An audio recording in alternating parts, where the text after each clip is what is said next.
بسم اللہ الرحمن الرحیم۔ جو سوال یزید بن معاویہ کی بیعت کو ختم کرنے کے بارے میں عبداللہ ابن عمر رضی اللہ عنہ کی جو روایت پیش کی جاتی ہے کہ رسول اللہ صلی اللہ علیہ وسلم کا فرمان مبارک ہے کہ بیعت کو توڑنے سے آپ نے منع فرمایا، اور اسی طرح سورہ نحل کی آیت نمبر 91 اور 92 میں بھی جو بیعت کو اور اولی الامر کی بیعت پر قائم رہنے کا حکم دیا گیا ہے، اس کے بارے میں ایک بات تو بڑی واضح ہے کہ بیعت اس حاکم کی واجب ہوتی ہے جس پر کسی خاص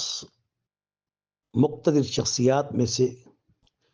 جو اس وقت کی دینی اور شرعی امور میں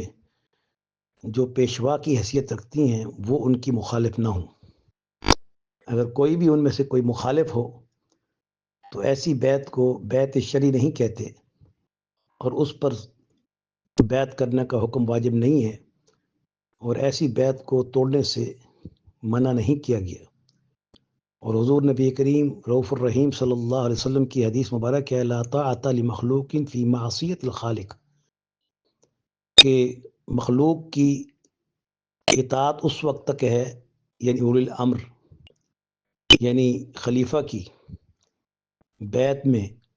اطاعت میں، حاکم کی اطاعت میں، اولی الامر کی اطاعت میں وجوب کا حکم اس وقت تک ہے جب تک وہ خالق اللہ رب العزت کے حکم کو نہ توڑے۔ لا طاعۃ لمخلوق فی معصیۃ الخالق، مخلوق کی اطاعت اس وقت نہیں ہے جب خالق کی معصیت اور نافرمانی ہو رہی ہو، اس کو بغاوت نہیں کہتے۔ اور رہا یہ کہ یہ بیعت یزید کی یہ ایسی بیعت تھی کہ جس میں سیدنا معاویہ رضی اللہ عنہ نے 20 سال جنگ سے اور ہر قسم کے فساد اور لڑائی جھگڑے سے محفوظ و مامون کر کے اپنے دسترخوان اور اپنے گھر میں سیدنا حسن اور حسین رضی اللہ عنہ کی عزت افزائی کی، احترام کیا، مدد کی، اور اپنے ذاتی جو شروع سے مالدار تھے، نہ کہ بیت المال سے،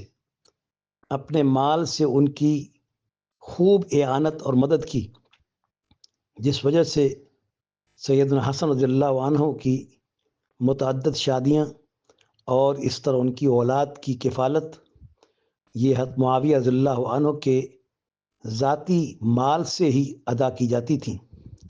اور وہ اس کو اپنے لیے بیسے فخر محسوس کرتے تھے۔ اور رہا یہ کہ سیدنا معاویہ کا اس دنیا سے جانے کے وقت یزید کی کیفیت اس وقت نہ اعضاء الصلاۃ تھی، نہ واتباع الشہوات تھی، نہ وہ نمازوں کو اس وقت ضائع کرتا تھا، نہ اس وقت وہ شہوات کی اتباع کرتا تھا۔ اور خلافت کا جو زمانہ تھا وہ 30 سال کا حضرت حسن تک آ کے پورا ہو چکا تھا، اور حضرت حسن اور حضرت حسین رضی اللہ عنہ نے حضرت معاویہ کے ہاتھ پہ بیعت کی تھی، اور ان کے پیچھے نمازیں بھی پڑھیں، جیسے ابوبکر صدیق رضی اللہ عنہ کے پیچھے امام حسن اور حسین اور علی نے نمازیں پڑھیں، پھر عمر کے پیچھے بھی امام حسن اور امام حسین اور علی نے نمازیں پڑھیں، پھر سیدنا عثمان رضی اللہ عنہ کے پیچھے بھی نمازیں امام حسن حسین اور علی نے پڑھیں، اور پھر عثمان رضی اللہ تعالیٰ عنہ کے زمانے میں بغاوت ہوئی، اور وہ بغاوت بھی بلوائیوں کی وجہ سے ہوئی۔ مدینہ کے صحابہ میں سے کسی نے بھی اس بغاوت میں حصہ نہیں لیا، بے عینی ایسے جیسے کہ حسین رضی اللہ عنہ کے مقابلے میں یزید کی فوج میں کوئی صحابی نہیں تھا۔ یہ ان کی اپنی ہی کتابوں سے یہ حوالہ دے رہا ہوں۔ وہاں بھی کوفیوں کا کردار تھا، یہاں بھی ایرانیوں کا کردار تھا۔ عراقی، ایرانی اور کوفی یہ سارے کے سارے شروع ہی سے دغاباز اور منافق آ رہے ہیں، لیکن اس میں یہ کہنا بھی بالکل غلط ہوگا کہ سیدنا علی نے تو اپنا دارالخلافہ کوفہ کو بنایا تھا، تو پھر حضرت علی پر بھی کوئی ایسی بات نہیں کی جا سکتی، کیونکہ وہ صحابی رسول تھے اور داماد رسول تھے۔ یہ ایک بہت لمبی بحث چل پڑے گی۔ یہاں آپ کے سوال کا جواب دینا مقصود ہے، وہ یہ ہے کہ سیدنا معاویہ رضی اللہ عنہ نے جب دیکھا کہ ایک بہت بڑا مارکا آگے سر کرنا ہے، اور سیدنا معاویہ رضی اللہ عنہ کو معلوم تھا کہ میرے بعد یہ 20 سال کا اتنا بڑا عرصہ خیر و برکت سے گزر گیا ہے، اب خلافت تو ویسے ہی نہیں رہی، اب تو ملوکیت اور بادشاہت ہے۔ اب یزید کے اندر وہ ایبیلٹی تھی اس وقت، کوئی شک نہیں کہ ہم نے یزید کو بہت ہی بگاڑ کے پیش کیا ہے، کیونکہ اس سے تحرک کے قتل حسین ہوا ہے۔ اگر یہ نہ ہوتا تو اس کی پہلی زندگی کے کارنامے بہت مشہور ہیں، لیکن ہم اب ان کارناموں کو مٹی ڈالتے ہیں، ہم ان کی کوئی حیثیت نہیں رکھتے جب حضرت حسین کی شہادت ہو گئی۔ اب یہاں یہ سوال ہے کہ سیدنا امیر معاویہ رضی اللہ عنہ نے یزید کو اس مارکے میں سربراہ بنانا مقصود تھا، کیونکہ وہ بڑا جنگجو تھا اور بہت ہی ماہر تھا، اس نے پہلے بھی ایک مارکا قسطنطنیہ کا سر کیا تھا۔ تو پھر معاویہ رضی اللہ تعالیٰ عنہ نے اپنی شورا سے یہ مشاورت لی، انہوں نے کہا کہ جو بنو امیہ ہیں یہ کبھی بھی برداشت نہیں کریں گے اپنے ہی خلیفے کے سوا، اور یہ خلافتیں آج تک چلتی ہوئی آ رہی ہیں۔ اگر خلیفہ بنو امیہ کا چلتا ہوا ریا اور اس کے بعد ان کی تباہی آئی امام حسین کی شہادت کے بعد، تو کیا بنو عباس نے بنو امیہ کی قبروں کو کھود کے اور ان کی بچیوں کو اور ان کے گھروں کو مسمار کر کے وہ ظلم کی جو تاریخ داستان ہے، کیا وہ نہیں رقم کی؟ کیا آگے ابو بنو عباس کی اس تاریخ کو بھول جاتے ہیں؟ تو معلوم ہوا کہ بدلے کا عدلہ یا عدلے کا بدلہ یہ ایک نداولوا بین الناس، یہ منہاج خلافت منہاج علی النبوہ کے بعد تھا۔ اس لیے امیر معاویہ رضی اللہ عنہ نے جب 20 سال خیر کے گزار کے مدینہ اور مکہ میں امن قائم کر کے پوری دنیا میں 3 حصے پر جب سلطنت اسلامیہ کو جب آپ نے نافذ کر دیا، تو ایک بہت بڑی حکومت اور بہت بڑا کام اسلام کی خدمت کا شروع ہو گیا۔ ایران، عراق اور یہ تمام باغی لوگ اور خارجی اور یہودی لابی جتنی بھی ابن سبا کی اولاد یہ اپنے کارستانیوں سے دب گئی۔ تو اب حضرت معاویہ نہیں چاہتے تھے کہ میرے بعد پھر فساد اٹھ پڑیں اور یوں قتل و غارت اور خون ریزی ہو۔ قتل و غارت اور خون ریزی سے بچنے کی خاطر اللہ تعالیٰ نے رسول اللہ صلی اللہ علیہ وسلم کو یہ حکم دیا، اور رسول اللہ صلی اللہ علیہ وسلم نے اپنے صحابہ کو یہ تلقین کی کہ اپنی جان تو دے دینا مگر قتل و غارت کو اور فساد کو برپا نہ ہونے دینا۔ حتیٰ کہ حضرت عثمان رضی اللہ عنہ نے اپنی جان اپنی بیوی کے سامنے یعنی ذبح ہوتے ہوئے برداشت کر لی، قبول کر لی، مگر کیا معاویہ کو اس وقت اگر آرڈر کرتے تو وہ کوفہ سے کیا وہ فوج بھیج کر مدینہ کا محاصرہ نہیں کر سکتی تھی؟ مگر انہوں نے مدینہ کی گلیوں کو خون سے رنگین ہونے سے بچایا۔ یہی وہ ایک وجہ تھی کہ جس کی وجہ سے معاویہ رضی اللہ عنہ نے بنو امیہ کے ہی اندر سے ہی اپنے ایک بیٹے یزید کو یعنی خلافت کے لیے منتخب اس لیے کیا کہ اس وقت وہ نہ کوئی شہوات کی اتباع کرتا تھا، نہ وہ نمازوں کو توڑتا تھا، نہ اس وقت تک وہ شرابی تھا، نہ کسی قسم کا گناہ کرتا تھا، اور اس پر پورا اعتماد تھا صحابہ کا بھی اور تابعین کا بھی، اور بڑی قوم اس کو اچھا سمجھتی تھی۔ لیکن اللہ تعالیٰ نے جو کام رکھے ہوتے ہیں ان کو تو کوئی نہیں جانتا۔ تو یہی وجہ تھی امیر معاویہ رضی اللہ عنہ کو اپنی ہی مشاورت میں ان مشیروں نے یہ مشورہ دیا کہ اگر آپ نے خلافت کا تاج اپنے بعد، کیونکہ یہ تو ملوکیت ہے، اب خلافت تو رہی نہیں، تو اگر آپ نے کسی اور کو اپنے بعد رکھا اپنی قوم سے باہر، تو بنو امیہ بڑی سخت دل ہے، وہ پھر دوبارہ ایسی حرکت کو قبول کرنے سے باز نہیں آئے گی، اور ان میں بہت سے ایسے لوگ قبائلی تعصب رکھنے والے ہیں، اور وہ پھر مدینہ کو اور مکہ کو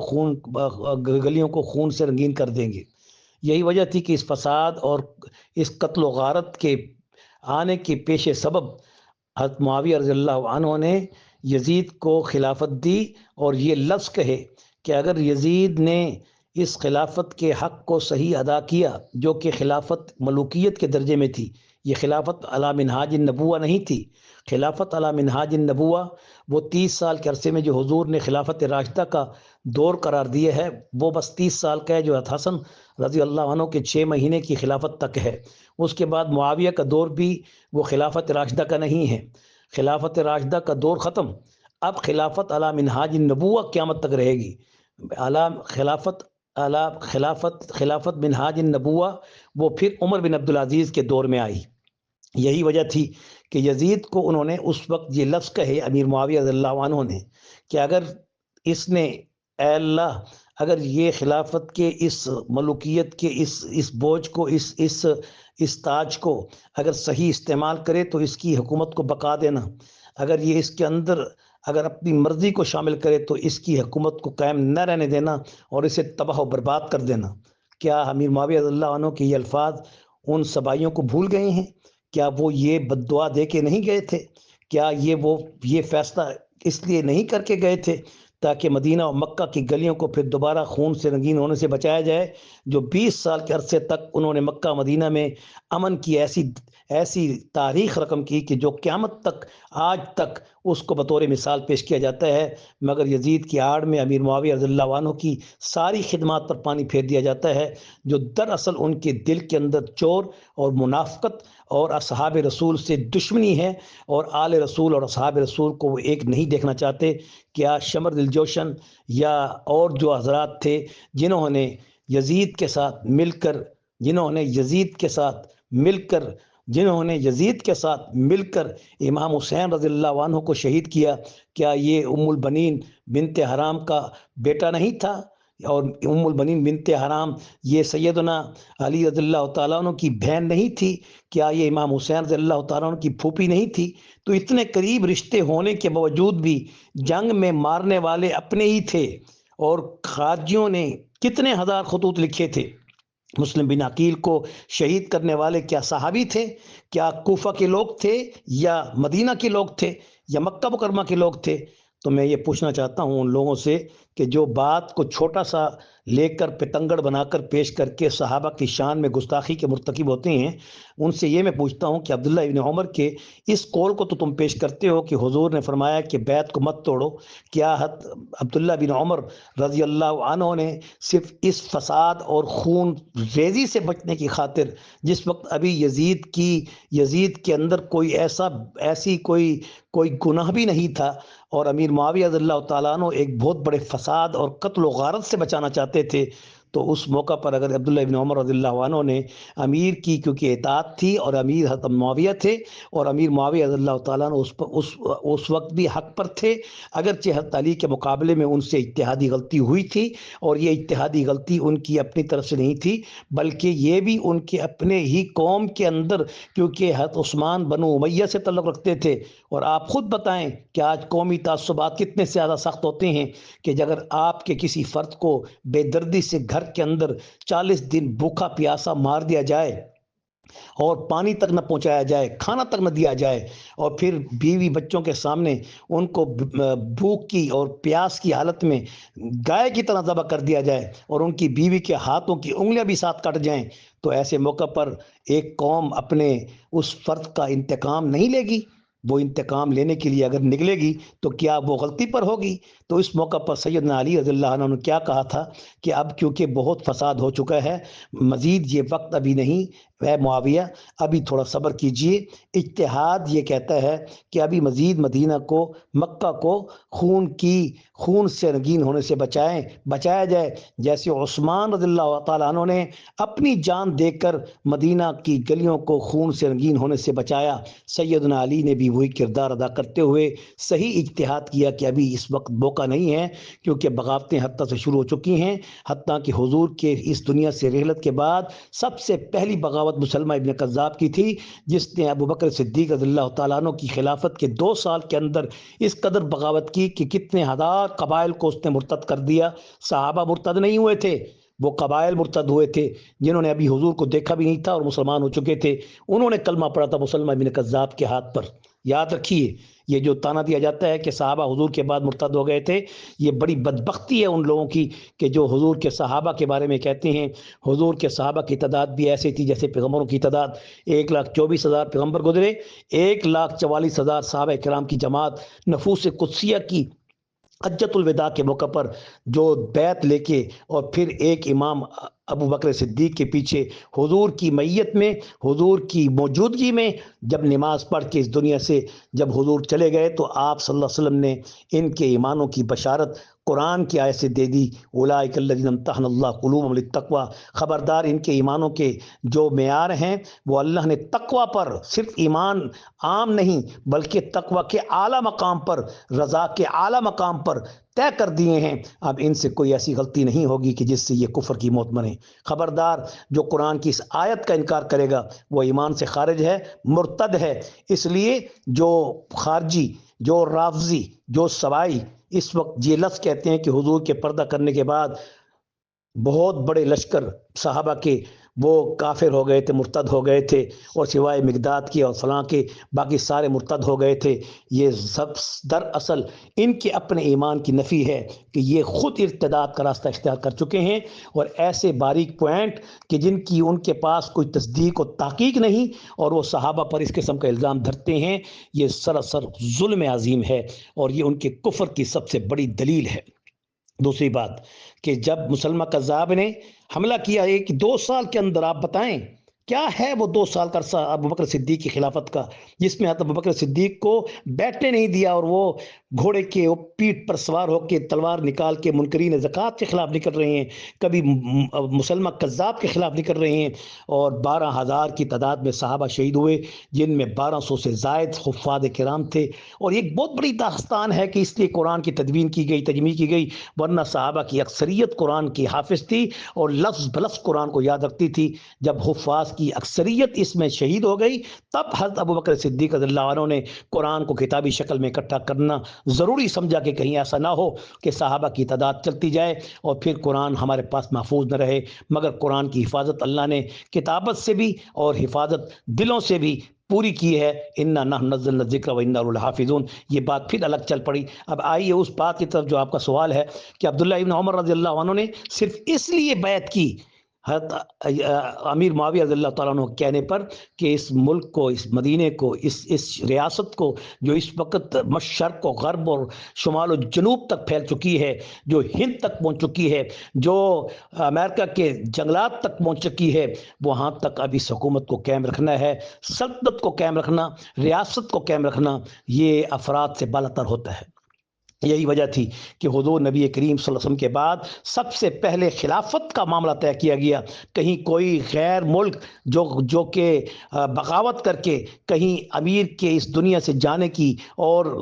نبی کریم کی اس دنیا سے رحلت پر کہیں وہ ملک پر چڑھ نہ دوڑے، اس لیے فوری سفیر کا، امیر کا انتخاب یہ حکومتی سطح پر سب سے پہلا کام ہوتا ہے۔ تکفین و تدفین اس کے بعد ہوتی ہے۔ آپ خود دیکھ رہے ہیں جہاں کہیں بھی جنرل ضیاء الحق کا طیارہ یا فلاں فلاں فلاں جو اس دنیا سے جاتے ہیں، اگر وہ شہید ہو جاتے ہیں یا اس دنیا سے چلے جاتے ہیں تو سب سے پہلے ان کی تدفین و تکفین نہیں کی جاتی، جنازے کا اہتمام نہیں کیا جاتا، سب سے پہلے ملک کو بچایا جاتا ہے، ریاست کو بچایا جاتا ہے۔ جو وہ امیر جو اس دنیا سے جا رہا ہے، جو اتنی محنت کر کے اس ریاست کو بنا کے جا رہا ہے، اس ریاست کی تحفیظ اور حفاظت سب سے پہلے ضروری ہے۔ یہی وجہ تھی کہ بنو ثقیفہ میں سیدنا ابو بکر صدیق رضی اللہ عنہ نے انصار اور مہاجرین کے اس اجتماع میں اللہ کے پاک پیغمبر کے بعد سب سے پہلے امیر کے انتخاب کے لیے تجویز پیش کی، اور پھر اس کے بعد آپ کی تجہیز و تکفین اور آپ کی تدفین، اور آپ صلی اللہ علیہ وسلم کا جو جنازہ تو نہ ہوا لیکن وہاں جنازے پر بیٹھ کھڑے ہو کر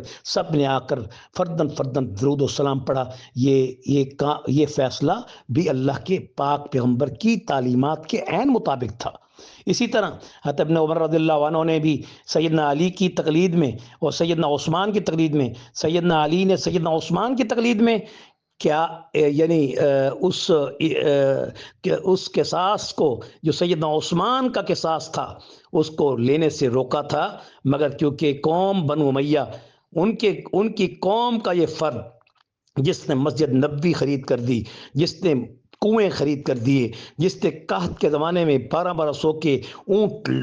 غلوں سے لدے ہوئے دیے، تو کیا اس کا اتنا حق نہیں تھا کہ ان کے قصاص کے لیے اگر ان کے اپنے قبیلے اور اپنے خاندان کے لوگ کھڑے تھے تو اتحادی غلطی ضرور تھی مگر نہ حق نہیں تھی، حق پر وہ بھی تھے، حق پر علی بھی تھا، مگر حق پہ علی زیادہ تھے۔ اس وقت نہیں تھا کہ اس طرح کا قصاص یا اس طرح کی خون ریزی پھر دوبارہ ہو کہ جو سیدنا عثمان نے اپنی خاطر نہیں کی تو علی نے کہا کہا آپ کو بھی چاہیے تھوڑا صبر کریں، حکومت و ریاست کو بچا لیں، پھر اس کے بعد ہم قصاص لیں گے۔ مگر بنو امیہ کیونکہ قوم ہے، قوم اپنے محبت میں آ کر انہوں نے قصاص لینا چاہا، مگر درمیان میں خارجیوں نے 4 بندوں کو قتل کرنے کا فیصلہ کیا، جس میں امیر معاویہ بھی نمبر 1 تھے، نمبر 2 اس کے اندر موسیٰ بن اشعری بھی تھے، ان میں عمر بن عاص بھی تھے، ان میں سیدنا علی مرتضیٰ بھی تھے۔ چاروں پر وار ہوئے اور ایک پہ وار نہیں ہو سکا، جو امیر معاویہ اس دن گھر میں تھے اور وہ مسجد نہیں جا سکے، تو باقی سب پہ وار ہوئے، یہاں تک کہ ان میں کئی شہید بھی ہوئے اور سیدنا علی مرتضیٰ بھی اسی ہی بلوے میں شہید ہو گئے۔ تو یہ بات بڑی واضح ہے، سب کو پتہ ہے، تاریخ سے منہ نہیں موڑا جا سکتا۔ اگرچہ تاریخ ہے، بہت سی تاریخ کے اندر تاریکی ہے اور اس کے اندر قلم کی تاریخ اور وہ سیاہی ہے کہ جس سے آپ کو اصل حقیقت کا علم نہیں ہو سکتا، کیونکہ تاریخ دراصل تاریخ ہوتی ہے جب تک کہ رسول اللہ یا صحابہ یا تابعین یا اس دور قرون خیر کے زمانے سے لکھی ہوئی ہو، تو اس میں جتنے صحابہ کے اقوال ہیں ہمارے لیے وہ حجت ہیں، ہمارے لیے وہ دلائل ہیں۔ اس کے بعد لکھی جانے والی 250 سال بعد کربلا کی تاریخ ہو یا کوئی اور تاریخ ہو، اس تاریخ کی کوئی حیثیت نہیں۔ صحابہ کی دلیل، صحابہ کے ایمانوں کی بشارت اللہ نے قرآن میں دے دی ہے۔ اب ہمیں کسی تاریخ سے صحابہ کے ایمان کی کوئی پرکھ کاری کرنے کی ضرورت نہیں ہے، کوئی ان کی جانچ پڑتال کی ضرورت نہیں ہے۔ جو جانچ پڑتال کرنے والا ہے وہ خود ملد ہے، وہ کافر ہے، وہ زندیق ہے۔ یہی وجہ ہے کہ عبداللہ بن عمر رضی اللہ عنہ نے جس وقت یہ یزید کی بیعت امیر معاویہ کے کہنے پہ کی، بعد میں جب یزید نے پینترا بدلا تو عبداللہ ابن عمر رضی اللہ عنہ بھی تھے، عبداللہ ابن عباس بھی تھے، اور بھی صحابہ کی کافی تعداد تھی۔ جس وقت سیدنا عبداللہ ابن زبیر نے، سیدنا عبداللہ ابن عمر نے حضرت حسین کی داڑھی کو پکڑا، سیدنا عبداللہ ابن عباس نے حضرت حسین کی داڑھی کو پکڑا، سر کو پکڑا، سینے سے پکڑا، گردن سے پکڑا اور کہا کہ اے حسین مت جا، یہ کوفی ہیں۔ جیسے ان کوفیوں نے، ان ایرانیوں نے، ان عراقیوں نے حضرت عثمان رضی اللہ عنہ کو اپنی بیوی کے سامنے 40 دن کے بھوکے پیاسے کو شہید کرنے میں کوئی کسر نہیں چھوڑی۔ تم بھی شہید ہو کے لوٹو گے، یا شہید ہو کے تمہاری زیارت بھی، آپ کی زیارت بھی نہیں ہو سکے گی۔ حتیٰ کہ عبداللہ ابن عمر کہتے تھے کہ دیکھو جو حسین اپنے بچوں کو لے کے ساتھ جا رہا ہے، یہ اس ضام میں جا رہا ہے کہ 12,000 خطوط اس کو دیے گئے تھے، اور ان خطوط کے بدلے میں ان کو خلافت کا جھانسا دیا گیا تھا اور جھوٹ بولا گیا تھا۔ ان خارجیوں نے جیسے حضرت عثمان کو شہید کیا ہے، یہ حسین کو بھی وہاں جا کے شہید کر دیں گے۔ اگر کسی نے دیکھنا ہو شہید چلتا پھرتا تو دیکھو یہ حسین شہید جا رہا ہے، اور اگر کسی نے دیکھنا ہے شہید تو یہ حسین شہید جا رہا ہے، یہ واپس نہیں لوٹے گا۔ یہاں تک کہ عبداللہ بن عباس نے بھی کہا اے حسین رک جاؤ، حتیٰ کہ فرزدق جو شاعر رسول تھا، شاعر آل رسول تھا، اس نے بھی داڑھی کو پکڑا، کہا یا حسین کوئی نہیں کرے گا تیری کوئی مدد وہاں پر، یہ سارے کے سارے کوفی باغی ہیں، دھوکے باز ہیں، مت جاؤ، اپنے بچوں کو اپنے ساتھ جا کے وہاں مت تڑپاؤ۔ یہ وہی حال کریں گے جیسے ان کوفیوں نے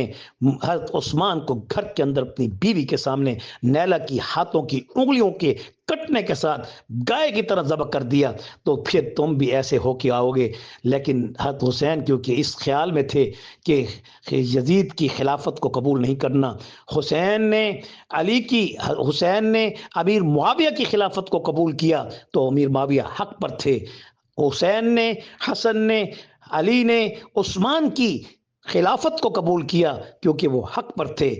عمر کی خلافت کو قبول کیا کیونکہ وہ حق پر تھے، ابو بکر کی خلافت کو قبول کیا کیونکہ وہ حق پر تھے۔ یہ تقیہ نہیں تھا، اگر اس کو تقیہ کہیں تو پھر دھوکہ ہے، نعوذ باللہ، اوپر سے کچھ اندر سے کچھ۔ امیر معاویہ رضی اللہ عنہ کے ہاتھ پر بھی علی نے دل و جان سے بیعت کی تھی، حضرت امیر معاویہ رضی اللہ تعالیٰ عنہ کے ہاتھ پر حسن حسین کریمین نے دل و جان سے بیعت کی تھی، اسی طرح عثمان پر بھی، اور اسی طرح حضرت ابو بکر پر بھی، حضرت عمر پر بھی۔ میرے پیارے صحابہ سارے آپس میں رحماء بینہم ہیں اور اشداء والکفار ہیں۔ یہ آپس کی جنگیں تھیں، مشاجرات صحابہ، جو کہ اسلام اور کفر کی جنگیں نہیں تھیں، بلکہ یہ صرف اور اقتدار کی جنگ تھی، جو کہ وہ بھی خلافت معاویہ سے شروع ہوتی ہے۔ اس سے پہلے بھی جو جنگیں ہوئی ہیں وہ خلافت کی عین اسلام اور دین کی روشنی میں، ان کو بھی کفر اسلام کی جنگ نہیں کہیں گے، جو واقعہ صفین میں یا واقعہ جمل میں جو پیش آئی ہیں۔ اگر تھوڑی سی بھی رمق ایمان کی ہے تو ان سپوت صحابہ کرام کو کہ جن کی وجہ سے اللہ نے دین کو ہم تک پہنچایا ہے خیال کرنا، شک کی نگاہ سے نہ دیکھنا، ورنہ تباہ ہو جاؤ گے، برباد ہو جاؤ گے، ایمان سے بھی فارغ ہو جاؤ گے، دنیا میں بھی ذلیل ہو جاؤ گے، قیامت کے دن بھی رسوا ہو جاؤ گے۔ اس لیے عبداللہ ابن عمر رضی اللہ عنہ نے بھی روکا تھا، سیدنا عبداللہ ابن عباس نے بھی روکا تھا، مگر باوجود اس کے ایک صحابی بھی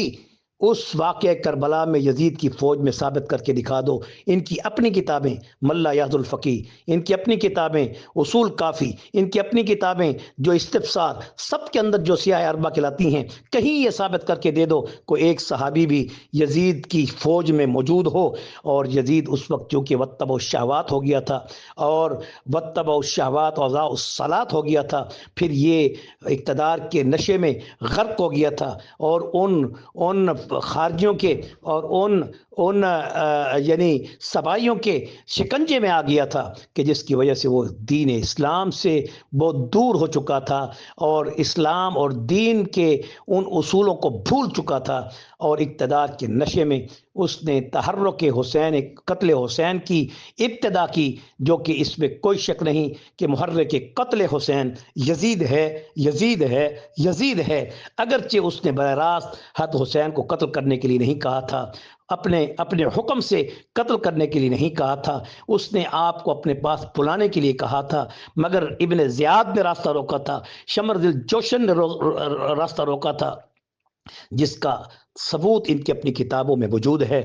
مگر اس کے باوجود بھی ہم یزید کو اس وقت محرک قتل حسین کہتے ہیں، مگر محرک قتل حسین یزید کی آڑ میں امیر معاویہ پہ بھونکنے والے کتوں کو بھی ہم یہ لگام دیتے ہیں کہ اپنی زبانوں کو کنٹرول میں رکھو، اور اپنے نبی کے صحابہ اور صحابیات اور امیر معاویہ رضی اللہ تعالیٰ کی خدمات کو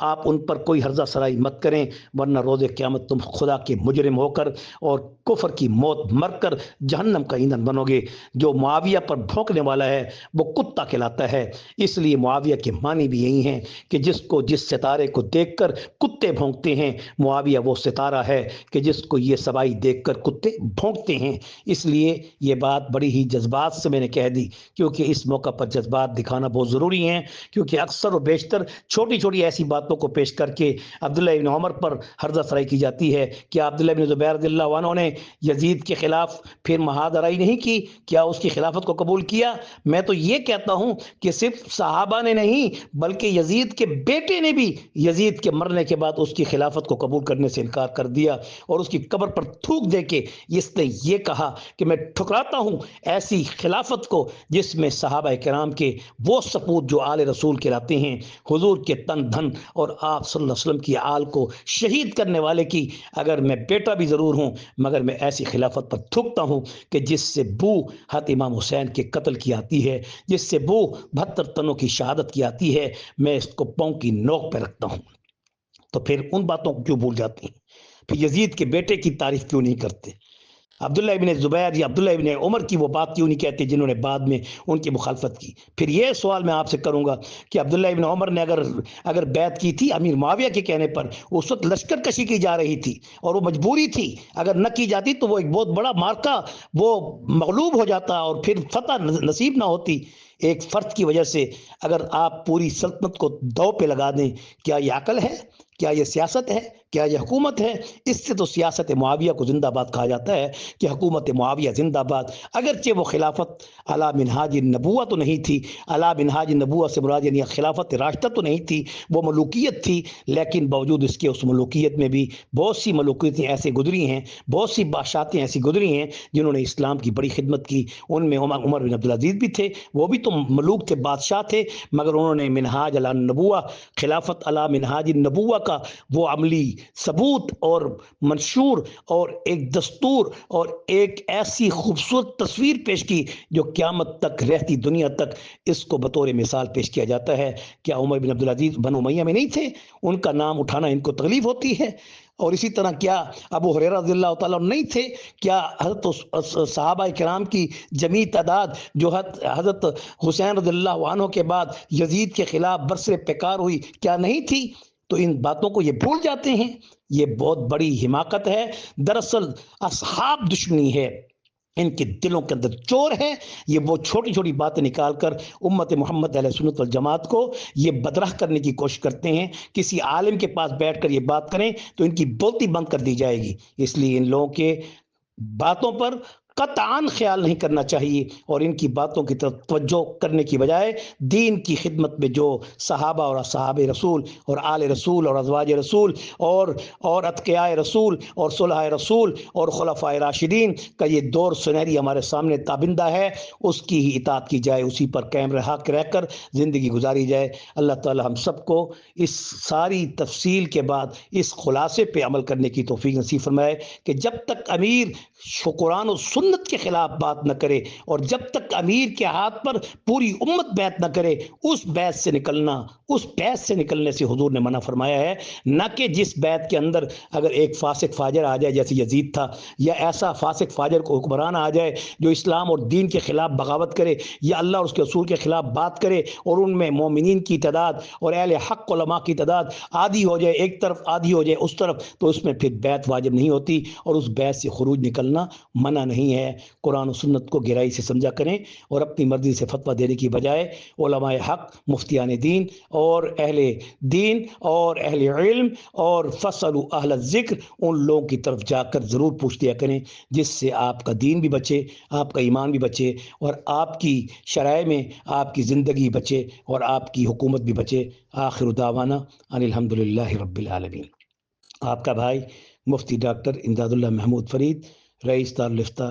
جامعہ مدارالعلوم آل بازار لاہور کینٹ.